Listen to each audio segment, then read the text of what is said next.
చంద్రబాబు నాయుడు గారు నిజంగా కొన్ని చేశాడు, దేనికి మనం ఒప్పుకోవాల్సిందే కదా, కొన్ని అయితే చేసినాడు. 15,000 కోట్ల రూపాయల కరెంటు ఛార్జీల బాధుడు చేసినాడు, ఒప్పుకోవాలి కదా మనం కూడా.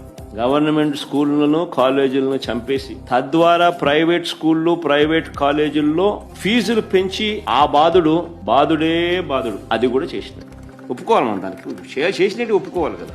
అన్ని పన్నులు పెంచడం వల్ల ఇంటి అద్దెల బాధుడే బాధుడు, ఇది కూడా ఒప్పుకోవాలి, చేసినాడు కదా. హెరిటేజ్ కోసం అమూల్ను చంపేసి పాల రేట్ల బాధుడే బాధుడు, ఇది కూడా ఒప్పుకోవాలి, చేసినాడు కదా. ఇది కూడా ఇంటింటికి రేషన్ అందించే వాహనాలు తీసేసి ఆ రేషన్ ద్వారా సబ్సిడీకే కందిపప్పు ఇచ్చే కార్యక్రమం కూడా మానేసినాడు, ఆ బాధుడు కూడా ఒప్పుకోవాలి. ఆ రేషన్ ద్వారా అందించే పప్పులు లాంటివి ఆపేయడం వల్ల పప్పుల ధరలు బాధుడే బాధుడు అవి కూడా చేశాడు, అది కూడా ఒప్పుకోవాలి. ఇలా అన్ని రకాలుగా బాధుడే బాధుడు కార్యక్రమానికి మొదలుపెట్టాడు.